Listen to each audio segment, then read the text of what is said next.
Hello everyone, my name is Shashi Pandey. I am from IIT Lucknow.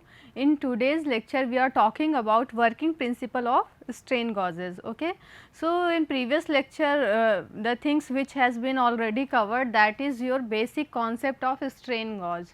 We are talking about some stress.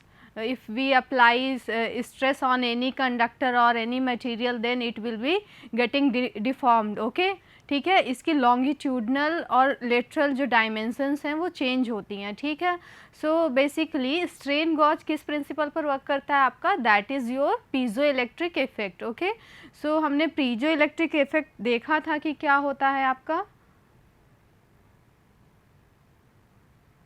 Okay, piezo electric effect basically आपका होता है कि जब हम किसी conductor में फोर्स अप्लाई कर रहे हैं तो हमारा जो वो कंडक्टर है वो उसको स्ट्रेच करेंगे या कंप्रेस करेंगे तो उसके जो डायमेंशंस हैं उसकी वैल्यूज़ में चेंज आएगा. ठीक है, उस डायमेंशन का जो चेंज होगा उसका लेंथ, बेसिकली लेंथ जो आपका लॉन्गिट्यूडनल डायमेंशन है. Okay,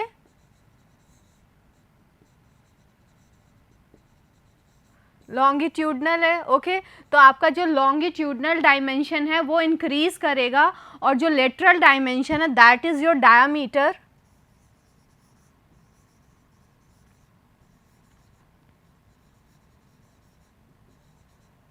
lateral dimension that is your diameter, it will be getting decrease. ठीक है, तो हमने ये चीज़ें देखी थी पीजो इलेक्ट्रिक इफेक्ट में कि कैसे पीजो इलेक्ट्रिक इफेक्ट वर्क करता है. ठीक है, जब हम किसी भी मेटल कंडक्टर या फिर वायर पे को हम फोर्स अप्लाई करते हैं, उसको स्ट्रेच या स्ट्रेन करते हैं तो उसकी करस्पॉन्डिंग लेटरल और लॉन्गिट्यूडनल डायमेंशंस की वैल्यू चेंज होती है. उस वैल्यू की चेंज की वजह से हमारा जो रेजिस्टेंस है, रेजिस्टेंस की वैल्यू है वो चेंज होती है. ठीक है, क्यों चेंज होती है, because R is equal to rho L by A. Okay, तो रो L बाई ए है तो मीन्स आपका लॉन्गिट्यूडनल जो डायमेंशन है that is your length and lateral dimension that is your diameter. Okay, तो ये दोनों चीज़ें चेंज हो रही हैं.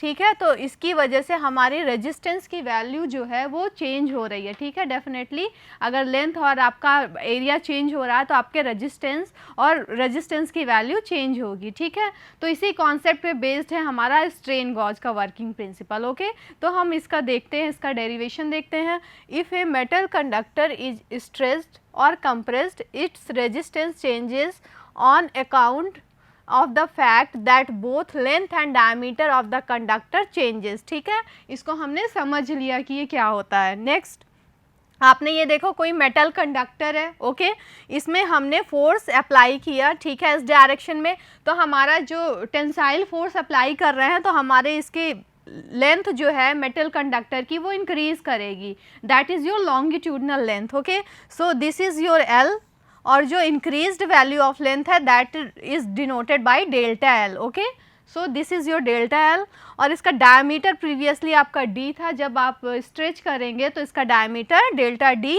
वैल्यू से चेंज होगा. ठीक है, तो this is R is equal to, तो आपके इस चेंज के कारण हमारा ओवरऑल रेजिस्टेंस की वैल्यू चेंज होगी which is R is equal to rho L by A is resistance of unstrained conductor. ठीक है, ये तो तब का रेजिस्टेंस है जब हमारे मेटल कंडक्टर में कोई भी फोर्स अप्लाई नहीं कर रहे हैं, अनस्ट्रेन्ड है. ठीक है, तब का जो रेजिस्टेंस का वैल्यू है वो R is equal to rho L by A है. आफ्टर पुटिंग सम स्ट्रेन और force then it will be getting deformed. Okay, ठीक है, इसके बाद हम देखेंगे कि क्या उसके स्ट्रेस की वैल्यू होती है. ठीक है, तो अब इसका एक डेरिवेशन है जो इम्पॉर्टेंट है. ठीक है, तो इसमें क्या करेंगे, R is equal to rho L by A. ठीक है, let the tensile stress S is applied to the wire. Okay, हमारा जो वायर में हमने टेंसाइल स्ट्रेस हमने S अप्लाई किया. ठीक है, तो with result change delta L और डेल्टा, उसका रिजल्ट क्या होगा कि हमारे लेंथ की वैल्यू में चेंज होगी जो डेल्टा L है. ठीक है, एरिया में चेंज होगा और उसके डायमीटर में चेंज होगा. ठीक है, in order to find delta R is differentiated with respect to stress. Okay, ठीक है, तो हमें क्या करना होगा कि R को स्ट्रेस के रेस्पेक्ट में डिफ्रेंशिएट करना होगा. ठीक है, तो हम इस R को with respect to stress differentiate कर दिए, ठीक है। तो हमारा क्या इक्वेशन मिला, that is your D R over D S is equal to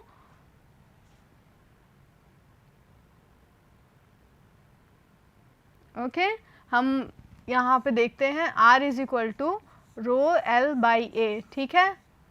differentiate R with respect to S, ठीक है। S के रेस्पेक्ट में डिफ्रेंशिएट करेंगे तो D R over D S हो जाएगा, ठीक है।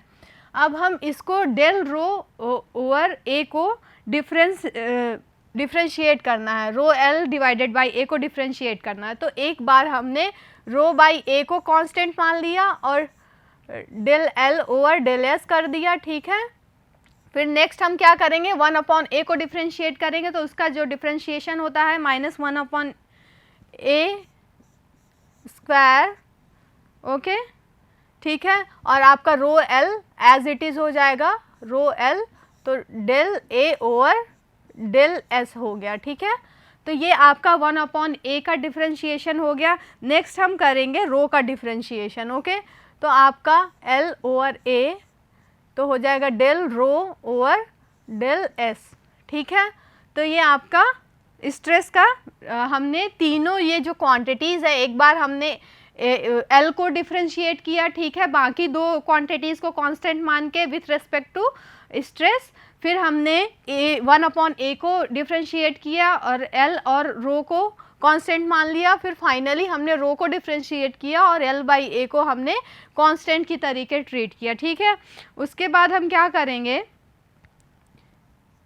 इसको हम 1 बाई आर से डिवाइड करेंगे, ठीक है।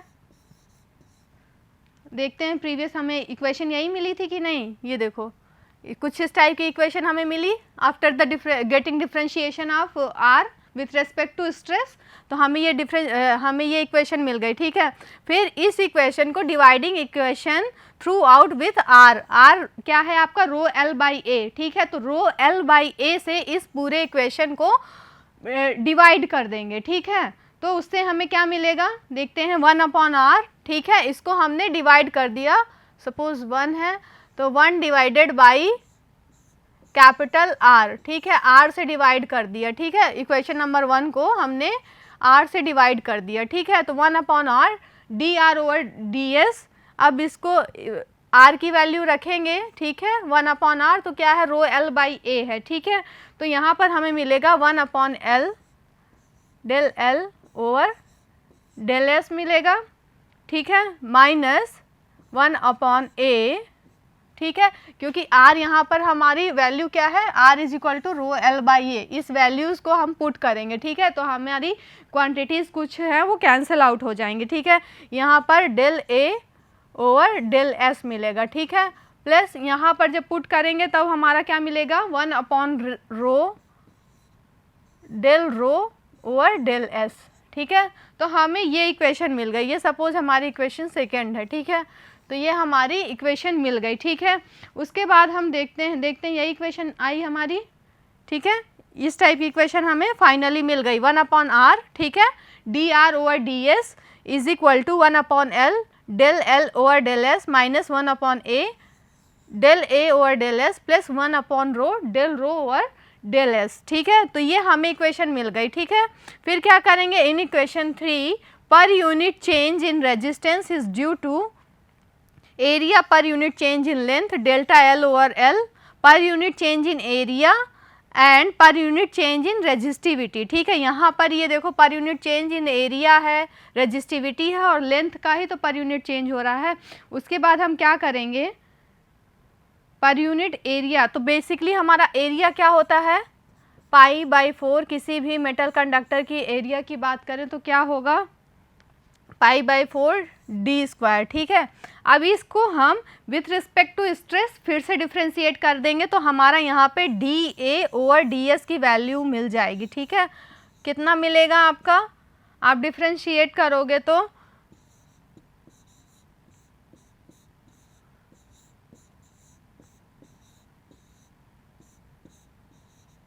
ठीक है, तो आपका यहाँ से मिल गया, जो वैल्यू मिली दैट इज़ योर पाई, ठीक है। यहाँ से हमें जो वैल्यू मिली वो क्या मिली आपकी, ये कैंसिल हो जाएगा, ठीक है। उसके बाद हमारी जो फाइनल वैल्यू मिलेगी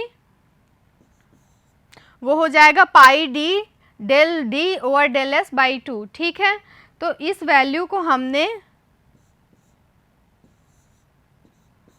इस इक्वेशन में पुट कर लिया, ठीक है। देखते हैं प्रीवियस, ये हमें फाइनल वैल्यू जब हम डिफ्रेंशिएट करेंगे तो ये इक्वेशन मिल जाएगी, ठीक है।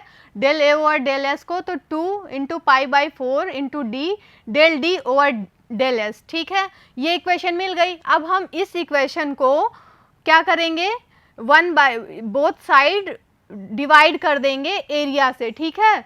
तो इसको हमने एरिया से डिवाइड किया तो हमारा क्या मिला, 1 upon A D A over D S, ठीक है। एरिया से डिवाइड करेंगे तो यहाँ पे एरिया की वैल्यू हमारी क्या है, पाई बाई 4 डी स्क्वायर है, ठीक है। तो हमारा जो 1 upon A D A over D S की वैल्यू आई वो हमारी 2 upon D del D over del S आ गई, ठीक है।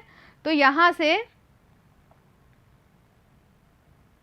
ये हमारी वैल्यू आई और इसको हमने 1 अपॉन ए से डिवाइड कर दिया, ठीक है।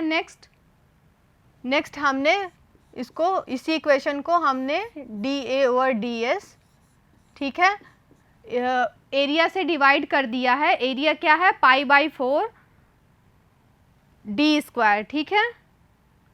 पाई बाई 4 डी स्क्वायर है। तो हमारा जो फाइनल इक्वेशन मिला वो मिला 2 by D del D over del S, ठीक है। तो ये इक्वेशन हमें मिल गया, ठीक है। अब इस इक्वेशन जो मिला उसको हमने किस में पुट कर दिया, इक्वेशन नंबर सेकेंड में, ठीक है।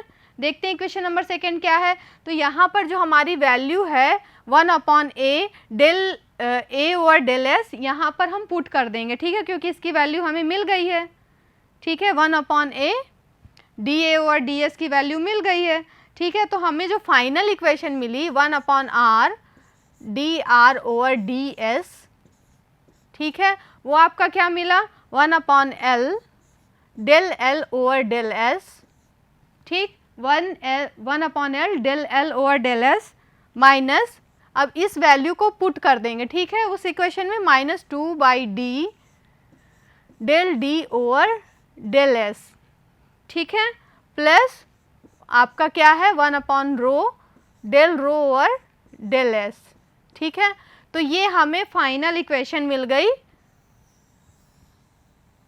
दिस इज इक्वेशन नंबर 3, ठीक है। तो ये आपकी फाइनल इक्वेशन मिल गई, ठीक है। हमने इस a की वैल्यू कहाँ पुट करा है, D A over D S 1 upon A की वैल्यू हमने यहाँ पर पुट कर दी है, ठीक है, जो हमें फाइनल इक्वेशन मिली है। फिर तो फाइनल इक्वेशन हमें क्या मिल गई, 1 upon R d R over D S is equal to 1 upon L del L over del S minus 2 upon D del D over del S plus 1 upon rho del rho over del S, ठीक है। तो ये आपको final equation मिल गई, ठीक है। अब इसके बाद देखते हैं हमारे पीपीटी में क्या मिला था। ये फाइनल हमें ये इक्वेशन आपको मिल गई, ठीक है। 1 upon R this equation has been obtained with that derivation, ठीक है। इसके बाद हम क्या करेंगे, इसके बाद हम देखेंगे कि पॉइजन्स रेशियो क्या होता है, ठीक है। बेसिकली पॉइजन्स रेशियो हमारा रेशियो होता है lateral strain divided by longitudinal stress, ठीक है। तो बेसिकली हमारा लेटरल जो स्ट्रेन है और लॉन्गिट्यूडनल स्ट्रेन है उसका डिवीजन है, तो ठीक है। तो हम इस इक्वेशन जो हमें ये इक्वेशन वो ऑब्टेन हुई है, इसको हम पॉइजन्स रेशियो के टर्म में अगर डिफाइन करें तो आपका पॉइजन्स रेशियो क्या होता है,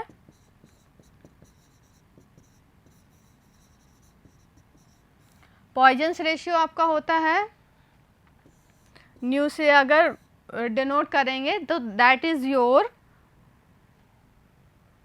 lateral strain divided by longitudinal strain, ठीक है। तो लेटरल हमारा क्या है आपका minus del D over D divided by longitudinal del L over L, ठीक है। तो ये आपका हमारा पॉइजन्स रेशियो की वैल्यू आ गई, ठीक है। तो अब यहाँ से हम किसकी वैल्यू निकाल देंगे, डेल डी ओवर डी की, ठीक है। यहाँ से इसकी वैल्यू क्या आएगी, माइनस न्यू इंटू आपका डेल एल ओवर एल आ जाएगा, ठीक है। तो ये इक्वेशन आ गई, हमें इस वैल्यू को हमको यहाँ पर पुट कर देना, ठीक है। इक्वेशन नंबर 3 में पुट दिस वैल्यू,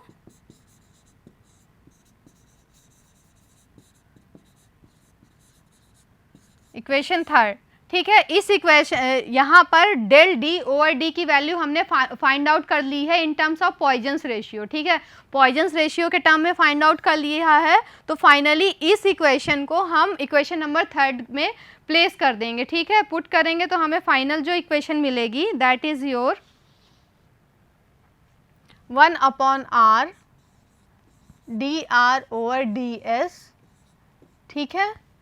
ये मिलेगा 1/L del L over del S, ठीक है, प्लस 2 न्यू, ठीक है। यहाँ पर हम पॉइजन्स रेशियो से डिस्प्लेस कर रहे हैं, ये del L over del S plus 1/रो del rho over del S. तो ये आपकी एक फाइनल इक्वेशन आ गई, ठीक है, ठीक है। तो अगर हम देखते हैं हमारी फाइनल इक्वेशन इसमें क्या आई है, दैट इज़ ये देखो, ठीक है। इस वैल्यू को हमने यहाँ पर प्लेस करके हमारी फाइनल इक्वेशन ये आ गई, ठीक है। अब देखेंगे फॉर स्मॉल वेरिएशन, किसी भी स्मॉल वेरिएशन के लिए हम इसको क्या लिख सकते हैं, delta R divided by R is equal to delta L divided by L plus 2 mu delta L divided by L plus delta rho divided by rho, ठीक है। तो अब बात करेंगे हम स्मॉल वेरिएशन की। फॉर स्मॉल वेरिएशन तो हमारा ये क्या हो जाएगा, delta R divided by R हो जाएगा, ठीक है। ये हमारा delta L divided by L हो गया प्लस 2 गामा आपका ये हो जाएगा basically delta L divided by L plus ये आपका डेल्टा रो डिवाइडेड बाई रो हो गया, ठीक है। तो ये हमें ये इक्वेशन कब मिली, जब हम कंसीडर कर रहे हैं कि हमारे जो वेरिएशन है वो वेरी स्मॉल वेरी माइन्यूट है, ठीक है। अब यहाँ से देखेंगे 4th इक्वेशन है, ठीक है। यहाँ से हम बात करेंगे कि गॉज फैक्टर आएगा रोल में, ठीक है, after Poisson's ratio. Gauge factor आपका क्या होता है, बेसिकली गॉज फैक्टर को अगर हम डिफाइन करें तो वो होता है GF is equal to delta R divided by R, ठीक है, delta L divided by L. तो this is your gauge factor, ठीक है। तो हम यहाँ से gauge factor is defined as the ratio of per unit change in resistance to per unit change in length, ठीक है। तो यहाँ से हम gauge factor, basically gauge factor हमारा क्या होता है, ये रेशियो होता है रेजिस्टेंस पर यूनिट चेंज, ठीक है, डिवाइडेड बाय पर यूनिट चेंज इन लेंथ, ठीक है। पर unit change in resistance divided by पर यूनिट चेंज इन लेंथ, ये आपका क्या होगा, गॉज फैक्टर होगा, ठीक है। तो गॉज फैक्टर को अब ये डेल्टा एल ओवर एल जो है आपका स्ट्रेन है, ठीक है। तो ये हमारा जो मिला दिस इज योर स्ट्रेन, ठीक है। स्ट्रेन आपने यही तो पढ़ा था, डेल्टा एल ओवर एल, ठीक है, दिस इज योर स्ट्रेन। हमने स्टार्टिंग में स्ट्रेन देखा था कि स्ट्रेन क्या था, delta L divided by L. तो यहाँ पर स्ट्रेन की वैल्यू पुट कर देंगे, ठीक है। तो जो फाइनल आएगा delta R divided by R की वैल्यू आएगी एप्सिलॉन, ठीक है, इनटू गॉज फैक्टर, ठीक है। तो ये आपकी फाइनल इक्वेशन आ गई, ठीक। Gauge factor multiply by strain, ठीक है। तो ये आपका फाइनल इक्वेशन आ गया, गॉज फैक्टर इनटू स्ट्रेन, ठीक है। अब हम इस वैल्यू को इस इक्वेशन में पुट करेंगे, फाइनल जो हमें इक्वेशन मिली थी, और उससे फर्दर देखेंगे कि हमें क्या इक्वेशन फाइंड आउट हुई, ठीक। तो इस वैल्यू को हम इस इक्वेशन में पुट करेंगे, ठीक है। तो हमारी जो फाइनल वैल्यू मिलेगी that is your this value 1 plus 2 mu ठीक है, 1 + 2 mu plus delta rho divided by rho, ठीक है, अपॉन स्ट्रेन की वैल्यू, ठीक है। तो हमें ये फाइनल इक्वेशन मिल गई, ठीक है। आप देखेंगे कि 1 यहाँ पर क्या है, 1 आपका है जो गॉस फैक्टर आया, ठीक है, गॉस फैक्टर क्या आया 1 + 2 म्यू, ठीक है। गॉस फैक्टर की वैल्यू हम इस इक्वेशन में पुट कर देंगे, तो फाइनल हमारी जो गॉस फैक्टर की equation I that is 1 + 2 mu plus delta rho divided by row strain, ठीक है, ये आ गया। तो 1 आपका है रेजिस्टेंस, ये 1 क्या है, resistance change due to change in length, change in length के कारण जितना हमारा रेजिस्टेंस है उसको, ये 1 जो आपकी क्वांटिटी आई वो किस कारण आई, change in resistance value due to change in length, change in length, ठीक है। 1 आपका इसलिए हुआ, 2 म्यू किस कारण आई, ठीक है, 2 mu is for resistance change due to change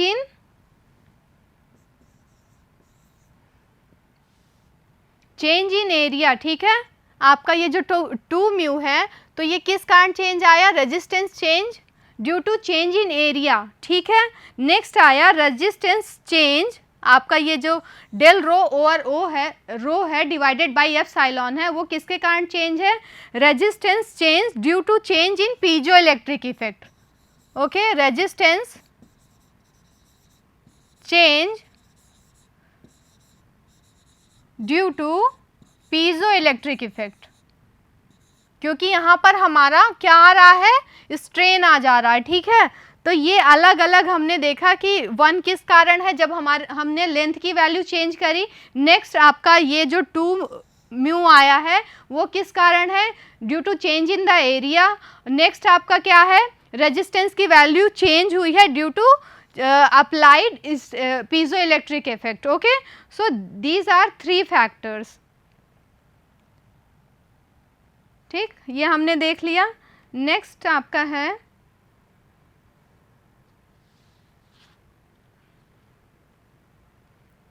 next Gauss factor जो होगा 1 + 2 mu is valid only when piezo resistive effect that is change in resistivity due to strain is almost negligible, ठीक है। जो हमारा लास्ट का है strain, यहाँ पर इन टर्म्स ऑफ स्ट्रेन क्या है आपका, माइक्रो स्ट्रेन में है, ठीक है, तो उसको हम नेग्लेक्ट कर देंगे, तो हमारा जो फाइनल इक्वेशन मिलेगा गॉस फैक्टर 1 + 2 म्यू आएगा, ठीक है, क्योंकि हम उसको जो स्ट्रेन है वो इन टर्म्स ऑफ माइक्रो स्ट्रेन के उसमें है, तो हम उसको नेग्लेक्ट कर देंगे, ठीक है।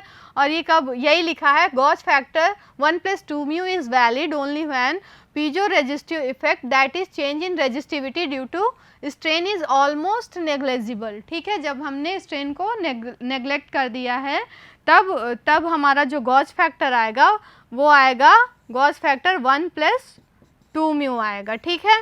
तो this is the derivation of Gauss factor, how to analyse Gauss factor in any conductor if conductor is getting stressed और कंप्रेस्ड, तो हमारा कैसे चेंज होता है उसकी डायमेंशंस, ठीक है, लॉन्गिट्यूडनल डायमेंशन और लेटरल डायमेंशंस कैसे चेंज होती हैं, ठीक है। और फिर हमने उसके बाद इसका डेरिवेशन देखा, डेरिवेशन में देखा कि हमने क्या किया, जो फर्स्ट है आपका रेजिस्टेंस को हमने स्ट्रेस के रिस्पेक्ट में डिफ्रेंशिएट कर दिया, तो हमें ये इक्वेशन मिली, ठीक है। फिर उसके बाद हमने दोनों साइड रेजिस्टेंस की वैल्यू को डिवाइड कर दिया, तो फाइनल हमें ये इक्वेशन मिली, ठीक है।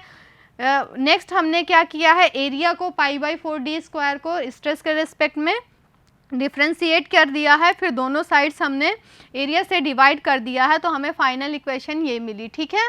फिर हम इस वैल्यू को हम इक्वेशन में जो मेन इक्वेशन मिली थी उसमें पुट कर दिया है। नेक्स्ट फिर हमने देखा कि पॉइजन्स रेशियो क्या होता है, तो पॉइजन्स रेशियो बेसिकली आपका lateral divided by longitudinal strain होता है।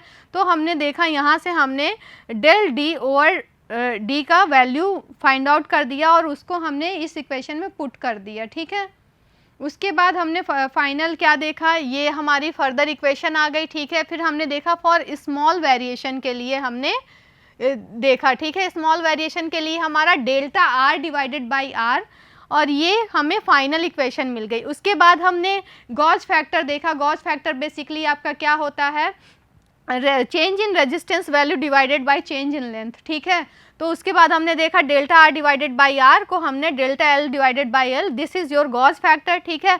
तो delta L divided by L आपका क्या है, एप्सिलॉन है, ठीक है। तो हमने यहाँ पे देखा गॉस फैक्टर हमारा क्या आ गया, यहाँ से delta R divided by R की वैल्यू आ जाएगी एप्सिलॉन इंटू गॉस फैक्टर आ गया, ठीक है। अब उसके बाद हम क्या करेंगे, इस वैल्यू को delta R divided by R को हमने delta L divided by L से डिवाइड कर दिया, ठीक है। तो हम इस इक्वेशन को delta L divided by L से डिवाइड करेंगे तो हमें फर्दर जो हमें बेसिकली ये हमारी वैल्यू है, हम इक्वेशन नंबर फोर्थ को हमने डिवाइड कर दिया delta L divided by L, ठीक है। हमने ये डिवाइड किया है तो हमें जो फर्दर इक्वेशन मिलेगी delta R divided by R whole divided delta L divided by L, तो this is your Gauss factor, ठीक है। तो ये आपका गॉस फैक्टर है, ये कैंसल आउट हो जाएगा तो यहाँ पर 1 मिल जाएगा, 1 plus 2 mu plus this is your del rho over rho divided by epsilon. तो ये आपका फाइनल गॉस फैक्टर मिल गया। गॉस फैक्टर हो जाएगा आपका 1 plus 2 mu next delta rho divided by rho into epsilon. तो ये हमारी फर्दर इक्वेशन मिल गई। फिर हमने इसको ड्यू टू स्ट्रेन है, ये माइक्रो स्ट्रेन के टर्म से होता है तो हमने इसको नेग्लेक्ट कर दिया है। नेक्स्ट फिर हमारा जो फाइनल फर्दर इक्वेशन मिला that is Gauss factor 1 plus 2 mu. So this is all about the derivation of Gauss factor, how to use Poisson's ratio, how to implicate your Gauss factor, ठीक है। वहाँ से कैसे हमारा Gauss factor derive हुआ है। तो ये this is all for this class. We will continue this lecture with next lecture. Okay, thank you class.